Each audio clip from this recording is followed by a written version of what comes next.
Qianyi adalah anak penyuka basket yang memiliki penyakit jantung sejak kecil. Orang tuanya yang protektif melarang Qianyi untuk masuk klub basket, namun Qianyi secara diam-diam mendaftar sampai akhirnya bisa masuk tim utama. Qianyi yang kelewat senang langsung memeluk kedua orang tuanya, meskipun sesungguhnya Qianyi takut membebani tim apabila terjadi sesuatu dengannya di lapangan. Benar saja, saat bertanding, dada Qianyi terasa sesak, sehingga diam-diam Qianyi meminum obatnya. Namun intensitas permainan tinggi membuat Qianyi pingsan di tengah lapangan. Semua orang panik, termasuk ayah Qianyi yang diam-diam menyaksikan pertandingan. Qianyi langsung dilarikan ke rumah sakit. Ibu Qianyi langsung marah-marah kepada pihak sekolah yang membiarkan anak dengan riwayat penyakit jantung mendaftar klub basket. Dokter juga menyarankan Qianyi untuk berhenti main basket demi kesehatannya. Skaya dan Skara adalah saudara kembar, tetapi keluarga mereka lebih peduli kepada Skara yang sakit jantung sejak kecil. Skara yang pintar diterima di sekolah elit khusus laki-laki. Karena Skara akan menjalani operasi jantung, Skaya yang seorang perempuan diminta menyamar menjadi laki-laki untuk menggantikan Skara sementara. Namun penyamaran Skaya ketahuan dalam suatu acara sekolah.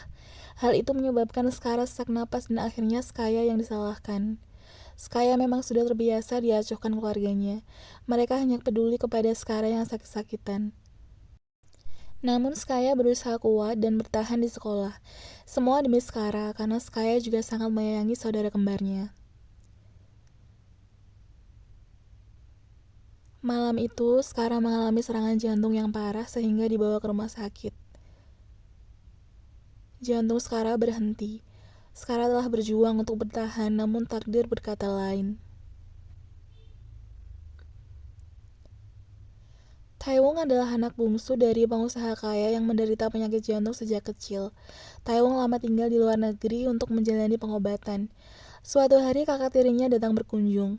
Taewong tidak bisa menyembunyikan rasa senangnya karena selama ini Taewong merasa diasingkan oleh keluarganya di Korea. Alasan kakaknya adalah mengunjungi guru privat Taewong. Padahal sang kakak hanya ingin Taewong memihaknya ketika ada perebutan kekuasaan di perusahaan di masa depan. Taewong kembali ke Korea dan menjadi seorang penyanyi. Dia memiliki banyak fans yang mencintainya karena Taewong tidak pernah mendapat cinta dari keluarganya. Saat berlari dari kejaran fans, Taewong mengalami serangan jantung sehingga harus dilarikan ke rumah sakit. Jantung Taewong bukanlah miliknya, sehingga Taewong tidak boleh berlari dan tidak boleh kelelahan. Dia sering merasa menjadi beban di keluarganya. Itulah yang membuat karakter Taewong sedikit manja dan mencari perhatian kepada kakak-kakaknya. Karena faktanya mereka menganggap Taewong hanya anak penyakitan yang tidak berguna. Takuma dan Mayu adalah sahabat sejak kecil. Ayah Mayu adalah dokter yang menangani penyakit jantung Takuma. Mereka berdua selalu bersama. Mayu sangat mencintai Takuma. Dia berusaha sangat keras agar bisa diterima di SMA yang sama dengan Takuma. Takuma pun selalu melindungi Mayu. Dia menyelamatkan Mayu saat pakaian Mayu dilempar seseorang di kolam renang. Kejadian itu membuat Takuma yang dilarang berenang mengalami sesak napas. Jantungnya kambuh dan segera dibawa teman-temannya ke rumah sakit. Di rumah sakit, Mayu merasa bersalah karena membuat Takuma kambuh. Kejadian itu mengingatkan Mayu pada kehidupan kecilnya di mana dia tumbuh bersama Takuma di rumah sakit.